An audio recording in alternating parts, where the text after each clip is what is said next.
Now this is part third of the Grignard's reagent, which will be including certain questions as well as some of the important reactions, in fact the side reactions of Grignard's reagent. हम पहले बात करते हैं कुछ एक molecules की जहां पे हम ये बोलते हैं कि एबनॉर्मल टाइप ऑफ ग्रिग्नॉर्ड्स रिएजेंट की रिएक्शंस होती है, ठीक है, और जो कि काफी इंपॉर्टेंट भी है, क्योंकि अगर आप देखोगे, अगर आप जेई के लिए प्रिपेयर होते हो तो उस एक सेक्शन में कुछ एक क्वेश्चंस पूछे जाते हैं। तो मान लीजिए अगर आपके पास ये मॉलिक्यूल दिया गया है, अगर आपको ये मॉलिक्यूल दिया गया है और आपसे पूछा जाता है कि how it reacts with Grignard's reagent, ठीक है। अब अगर आप यहां पे देखेंगे इस एक मॉलिक्यूल में, आपको ऑलरेडी पता है जो डाइकार्बोनाइल कंपाउंड्स होते हैं उनमें कीटो इनॉल टॉटोमेरिज्म होता है, और अगर आप स्पेशली ये वाले हाइड्रोजन्स देखोगे यहां पे, तो ये वाले हाइड्रोजन ज्यादा एसिडिक होते हैं क्योंकि यहां पे नेगेटिव चार्ज आता है और नेगेटिव चार्ज दो ऑक्सीजन्स पे डीलोकलाइज होके, तो उस वजह से एक इफेक्टिव कैनोनिकल स्ट्रक्चर प्रोड्यूस होता है, जो कि इस चीज की एक्सप्लेनेशन बनता है कि it can get enolized actually. So see what happens, यहां पे ये जो हाइड्रोजन है यहां पे नेगेटिव चार्ज आएगा और ये शिफ्ट करेगा, और यहां पे आपको ऐसा एक स्ट्रक्चर मिलेगा जो कि डबल बॉन्ड O है, और उसके बाद यहां पे डबल बॉन्ड O है। तो यहां पे जब ये कंजुगेट, यहां पे नेगेटिव चार्ज आएगा, मैं इसको ऐसे दिखाऊंगा, H यहां पे है तो यहां पे नेगेटिव चार्ज आएगा, तो यहां पे कंजुगेट करके यहां से H पॉजिटिव जो है वो माइग्रेट यहां पे करता है, और अगर H पॉजिटिव माइग्रेट करता है तो इसकी वजह से अगर आप नेक्स्ट स्ट्रक्चर देखोगे तो आपको ये वाला स्ट्रक्चर मिलेगा, H then it's double bond O and then it's H and then there's a double bond here which is here। अब उसकी वजह से देखिए क्या होता है, तो ये इनोलाइज हो गया, हमें कीटो इनॉल टॉटोमेरिज्म होता है, इनॉलिक कंटेंट डिफरेंट फैक्टर्स पे डिपेंड करता है, और यहां से आपको मिथाइल ग्रुप है। तो अब ये वाला हाइड्रोजन जो है it can act as an acid, no doubt there will be the hydrogen bonding as well, लेकिन ये जो है ये हाइड्रोजन जो हमारे पास है ये अब कंबाइन हो सकता है RMgX के साथ एज, तो there is a phenomena of keto enol tautomerism and then this can combine with RMgX। ये आपका नेगेटिव पार्ट हो गया या पॉजिटिव पार्ट हो गया, ठीक है। अब यहां पे जो प्रोटोनेशन यानी प्रोटॉन के साथ जो रिएक्शन है ग्रिग्नॉर्ड्स रिएजेंट की, that is quite faster as compared to the reaction with the carbonyl compounds।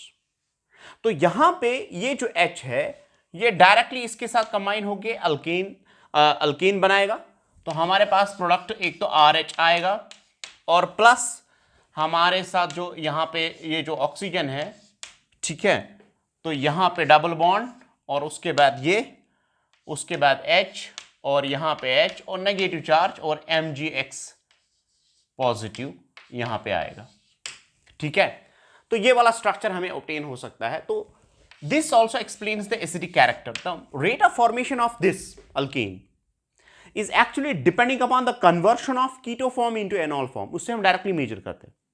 देखिए अगर ये कीटोन से यानी कीटो फॉर्म से इनॉल फॉर्म में चेंज होता है तो उससे ये हाइड्रोजन बनता है, और ये हाइड्रोजन का बनना मीन्स फॉर्मेशन ऑफ अल्केन। तो जितना ये इसमें कन्वर्ट होगा उसी के हिसाब से हम जो है अल्केन बनेगा, उसका फॉर्मेशन होगा, और उसी के हिसाब से हम इसका फॉर्मेशन मेजर करेंगे, ठीक है। तो this is the reaction measures directly the what we say as how keto form is getting converted into enol form, and with the result RH is produced as a product rather than attacking here at the carbonyl group.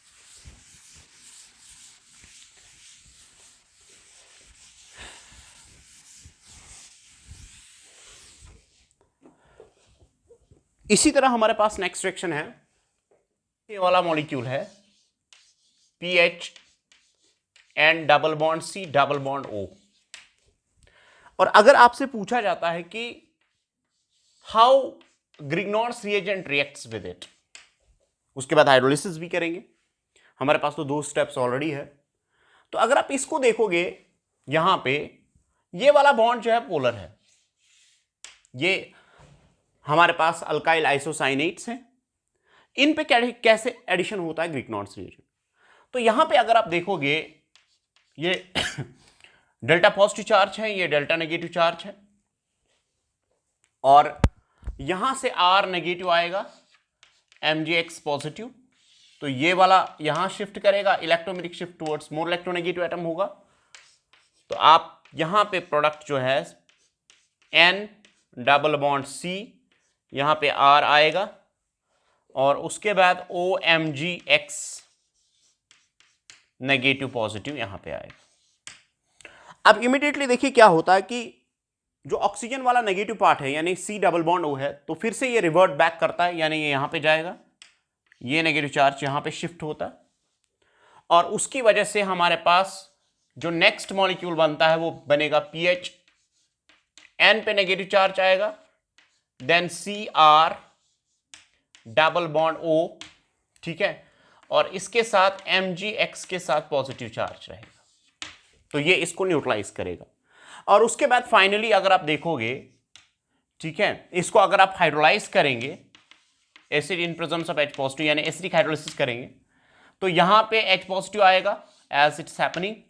सो आपको PH NH C double bond O R आपको मिलेगा। तो आप यहां पे substituted amides you are getting, यहां पे आपको सेकेंडरी अमाइड मिलता है। अगर NH2 होता तो अमाइड होता, लेकिन अगर यहां पे फिनाइल रिंग है तो इसका मतलब है कि ये सब्स्टिट्यूटेड अमाइड है। अब हमारे पास 2 पार्ट्स जो है, अब देख लीजिए R इस पे ऐड हो रहा है और H इस पे, फाइनल अटैक इस पे अटैक हो रहा है, तो यहां पे RH इस पे एडिशन कीजिए। तो आइसोसाइनेट्स के केस में सिंपली आपको R इसको देना है, H इसको देना है, तो that way you will get the product, and simply you are getting the product in this case. So that's a technique by means of which you will utilise. जो less polar bond है उस पे आप attack कीजिए R और H का, and finally you will get the product as substituted amides which are secondary amides in this case.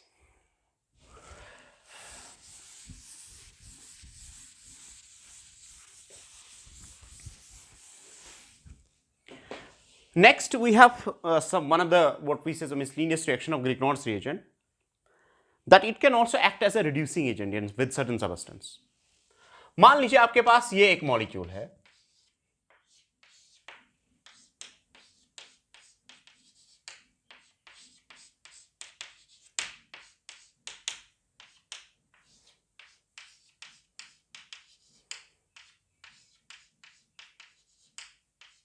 ये हमारे पास मॉलिक्यूल है, और अगर आपसे मैं पूछता हूं कि how Rmgx will react with this, ठीक है, या मैं इस मॉलिक्यूल को इसके साथ रिएक्ट कराता हूं, CH3 CH then H and finally there is Rmgx, so this will be negative, this will be positive. Now see what happens in this case. The carbonyl carbon is sterically hindered, और अगर आप मान लीजिए methyl वाला group magnesium, methyl magnesium bromide डालोगे, तब भी आपको ये है कि ये it will not react at this what we say as this carbon because of the steric hindrance. So what happens in this case is, अगर ग्रिग्नॉर्ड्स रिएजेंट के पास ऐसा कार्बन है जिसमें हाइड्रोजन, यानी ये हो गया इसका अल्फा कार्बन और ये हो गया इसका बीटा कार्बन, तो अगर पॉसिबिलिटी है कि ये हाइड्रोजन दे सकता है, ठीक है, अगर इसमें पॉसिबिलिटी है कि ये हाइड्रोजन दे सकता है, यानी इसका नेक्स्ट कार्बन जो है उस पे बीटा हाइड्रोजन्स अटैच्ड है, तो तब जाके यहां पे रिडक्शन रिएक्शन भी हो सकती है. There is a possibility of reduction reaction. Now how this will happen is, यहां पे देख लीजिए, अगर आप इसको देखोगे C डबल बॉन्ड O, ये हमारे पास एक ग्रुप है, ये हमारे पास दूसरा ग्रुप है, 2 ग्रुप्स हमारे पास है, मैं इनको यहां पे आपके सामने दिखा रहा हूं, और हमारे पास है कार्बन, ठीक है, और उसके बाद हमारे पास है यहां पे CH3, और हमारे पास है यहां पे CH2H, और उसके बाद यहां पे H, और यहां पे नेगेटिव चार्ज है और उसके बाद MgBr। अब यहां पे देख लीजिए क्या होता है। यहां पे जो है हाइड्राइड का डोनेशन भी हो सकता है। Grignard's reagent can supply the hydride as well, लेकिन उसके लिए कंडीशन है कि यहां पे जो MgX वाला कार्बन है, जो MgXBr को अटैच्ड होगा, उसका जो नेक्स्ट कार्बन है उसमें प्रेजेंस ऑफ हाइड्रोजन होना चाहिए। और अगर ऐसा है तो उस टाइम पे यहां पे अगर स्टीरिक हिंड्रेंस है, यानी यहां पे कार्बोनाइल अटैक अगर नहीं हो रहा है, तो उस टाइम पे क्या होगा कि उस टाइम पे हाइड्रोजन वाला ग्रिग्नॉर्ड्स रिएजेंट, अगर आपके पास बीटा कार्बन है, यहां पे जो नेक्स्ट कार्बन होगा MgBr को जो नेक्स्ट कार्बन होगा, अगर उस पे हाइड्रोजन है तो उस वक्त यहां पे हाइड्राइड देने की टेंडेंसी भी रहती है ग्रिग्नॉर्ड्स रिएजेंट को, और उस हाइड्राइड देने की वजह से यहां पे रिडक्शन फिनोमेना होता है। अब सिंपली देखिए, अगर आप यहां से हाइड्राइड निकाल रहे हो, इसको यहां पे अटैक कर रहे हो, shift is always towards more electronegative, और यहां से MgBr इसको दे रहे हो, तो उस वक्त यहां पे अगर आप देखोगे यहां पे पॉजिटिव आएगा, नेगेटिव आएगा, और इसका मतलब यह है कि यहां पे अल्कीन बनेगा। और दूसरी बात है कि यहां से ये जो H इसको आया और उसके बाद ये ऑक्सीजन पे जो MgBr आया, तो इसका मतलब यह है कि आपके पास जो है प्रोडक्ट जो है वो ऐसे मिले, you will get the product as C। ठीक है, हमारे पास आइसोप्रोपाइल डाई आइसोप्रोपाइल ग्रुप है, और उसके बाद यहां से हाइड्राइड आएगा, और उसके बाद यहां पे O नेगेटिव MgBr आ रहा है। ठीक है, और उसके बाद यहां से हमें जो प्रोडक्ट मिलता है that is C double bond CH2, और इसको H भी अटैच्ड है, और यहां पे CH3 भी है जो प्रोडक्ट आएगा। अब इसको हम हाइड्रोलाइज कर सकते हैं, और अगर हम इसको हाइड्रोलाइज करेंगे तो you will have the product as, इसको हम हाइड्रोलाइज करेंगे और यहां से H पॉजिटिव और यहां से OH नेगेटिव। तो इसका मतलब यह है कि यहां पे एक simple type of reduction phenomena होता है, लेकिन ये उन कीटोन्स में पॉसिबल रहता है जिनमें काफी स्टीरिक हिंड्रेंस काफी ज्यादा रहती है, और उस स्टीरिक हिंड्रेंस की वजह से अगर आपके पास अल्काइल ग्रुप है वो कार्बोनाइल ग्रुप पे अटैक नहीं कर सकता है, और अगर कार्बोनाइल ग्रुप पे अटैक नहीं करेगा तो उस टाइम पे ये रिडक्शन करता है। लेकिन इसके लिए फिर से एक कंडीशन है कि यहां पे जो ग्रिग्नॉर्ड्स रिएजेंट है, it should not be the simple type of the methyl, but it should be of the type की it should be of the type of the ethyl, it should be of the type of the isopropyl, which is actually containing the next carbon which is attached to MgBr. The next carbon should be having hydrogen, and by means of that it carries hydride donation, and hence it acts for those carbonyl compounds which are sterically hindered. For them it acts as a reducing agent as well. The next one is like this. अगर आपके पास ये है, ठीक है, अगर आप इसको react कराएंगे RMgX के साथ तो क्या प्रोडक्ट बन सकता है, और उसके बाद you will have simply hydrolysis. What can be the product in this case? यहां पे याद रखिए कि ये जो है यहां पे एक्चुअली रिंग स्ट्रेन होगा, क्योंकि छोटी रिंग्स में रिंग स्ट्रेन होता है, इनमें बॉन्ड्स में p कैरेक्टर ज्यादा होता है, और उसकी वजह से बॉन्ड जो होता है वो वीकर होता है। ठीक है, जितना एंगल कम देन द आइडियल एंगल, उतना उसमें स्ट्रेन ज्यादा रहता है, और उतना उसमें रिंग ओपनिंग का फिनोमेना ज्यादा रहता है। तो अगर हम इसको देखेंगे, इस ऑक्सीजन की वजह से यहां पे डेल्टा पॉजिटिव चार्ज होगा, यहां पे भी डेल्टा पॉजिटिव चार्ज होगा, लेकिन यहां पे जो अटैक होगा R negative is the strong nucleophile, तो स्ट्रॉन्ग न्यूक्लियोफाइल SN2 के थ्रू अटैक करता है। तो अगर ये SN2 के थ्रू अटैक करेगा तो इसका मतलब यह है कि जो लीस्ट स्टेरिकली हिंडर्ड कार्बन है उस पर अटैक होगा, और उसकी वजह से ये रिंग जो है वो ओपन करेगी। और उसके बाद अगर आप देखेंगे हमारे पास जो प्रोडक्ट है यहां पे O नेगेटिव आएगा, और उसके साथ MgX पॉजिटिव रहेगा, और यहां पे R आएगा जो कि ग्रिग्नॉर्ड्स रिएजेंट है, और उसके बाद यहां पे ऐसे जो मीथाइल ग्रुप है इस पे आएगा। और उसके बाद अगर हम फिनोमेना ऑफ हाइड्रोलिसिस करेंगे, यानी H3O positive in presence of H positive देंगे, तो हमारे पास जो प्रोडक्ट है, हमारे पास प्रोडक्ट जो है वो ऐसे R, और उसके बाद मीथाइल ग्रुप, और उसके बाद यहां पे जो है ये, इसके बाद ये वाला कार्बन, और यहां पे OH आएगा। तो ये हमारे पास R है जो कि अल्काइल ग्रुप है, और उसके बाद इसको हाइड्रोलाइज करके हमारे पास ये प्रोडक्ट मिलेगा। तो इसका मतलब ये है कि अल्कोहल बनेगा। अब यहां पे देख लीजिए, तो पहली बात इस चीज को अंडरस्टैंड कीजिए कि अगर एपॉक्साइड्स हैं, एपॉक्साइड्स के केस में उस वाले कार्बन पे अटैक होता है which is sterically less hindered. लेकिन ये बात याद रखिए, अगर हम इसी को पहले एसिड ट्रीटमेंट देते हैं, उसके बाद रिएक्शन कराते हैं, तो उस वक्त कार्बोकेटाइन का पॉसिबिलिटी रहता है, और कार्बोकेटाइन वाला ट्रांजिशन स्टेट या उसके थ्रू अगर अटैक होता है तो उस टाइम पे यहां पे अटैक होगा। यानी इफ अगर हम सेम रिएक्शन को पहले एसिड ट्रीटमेंट देते हैं, उसके बाद ग्रिग्नॉर्स रिएजेंट के थ्रू या किसी भी न्यूक्लियोफाइल के थ्रू अटैक कराएंगे, तो उस टाइम पे पॉसिबिलिटी ये है कि यहां पे जो है उस वाले कार्बन पे अटैक होगा which is sterically hindered in the sense because it favours SN2 attack, and SN2 attack में आपको पता है कि sorry it favours SN1 attack, और उसमें आपको पता है कि जहां पे कार्बोकेटाइन ज्यादा स्टेबल बनेगा वहां पे ही अटैक होगा। लेकिन अगर आप इसको बेसिक मीडियम में अटैक करते हो यानी SN2 के थ्रू अटैक करते हो, तो उस वक्त least sterically least hindered carbon पे अटैक हो जाएगा, and this will result in the what we say as a formation of alcohol. तो this is the product in case of what we say as an epoxides. Discussing certain questions. अगर मान लीजिए आपके पास ये है CH2Br, then it's CH, here it's Br, then it's CH2 double bond, ठीक है। और यहां पे अगर आप इसको ट्रीट करेंगे फिनाइल मैग्नीशियम ब्रोमाइड के साथ,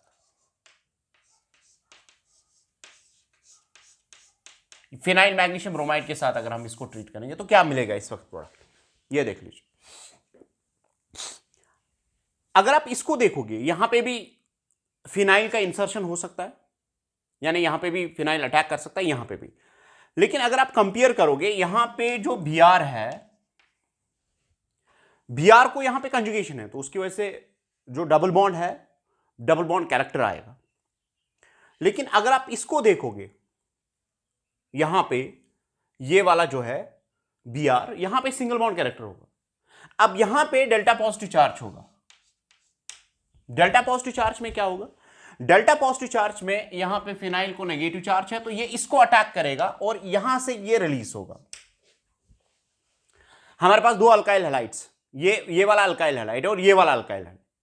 लेकिन अगर आपको ये क्वेश्चन दिया गया है तो उस वक्त आप उस वाले पे अटैक कीजिए जो ज्यादा रिएक्टिव है।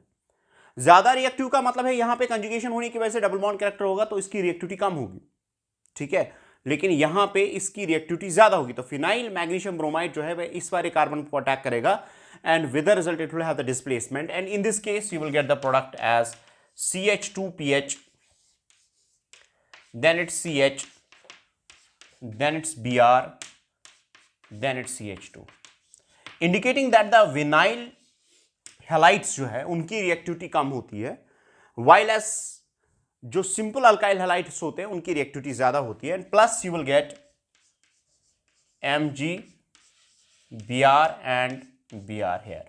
This will be the product that will be obtained in this case of what we say as a Grignard reagent.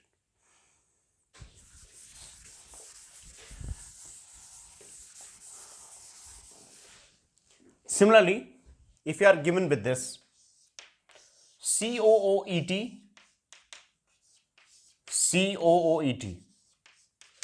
and if it's treated with RMGX first, then H3O positive in presence of H positive, H2O in presence of any acid you can use water in presence of acid.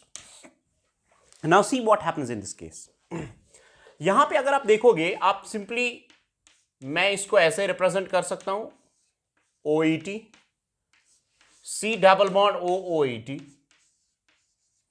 अब यहां पे दोनों साइडों से अगर आप देखोगे ये इंप्योर है। इंप्योर का मतलब यह है कि अगर इसको पास एस्टर ग्रुप है, हैलाइड ग्रुप है या एसिटिक एनहाइड्राइड वाला ग्रुप है, तो ये इंप्योर है। इंप्योर्स को they favour substitution reaction, and with the result once it will be substitution reaction, so what will happen is R is going to replace it. यहां पे भी रिप्लेसमेंट होगा R का, यहां पे भी रिप्लेसमेंट होगा R का, तो यहां पे आपको प्रोडक्ट मिलेगा ऐसे C double bond OR, then it will be C double bond OR plus जो OET है, यानी इसको मैं ऐसे रिप्रेजेंट कर सकता हूं, OET जो है मैं लिख सकता हूं MgX यहां पे पॉजिटिव है और OET जो है वो नेगेटिव है, फिर इसको हाइड्रोलाइज आप कर सकते हो H पॉजिटिव के साथ और यहां पे H पॉजिटिव आएगा। लेकिन अगर ये फर्दर रिएक्ट कर गया, इस केस में आपको पता है कि प्रोडक्ट क्या हो सकता है। डायरेक्टली यहां पे अटैक कराइए एक और मोल का, तो उसमें आपको टर्शरी अल्कोहल बनेगा, यहां पे भी टर्शरी अल्कोहल मिलेगा। So that will be the product that is obtain in this case while reacting with what we say as a Grignard's reagent.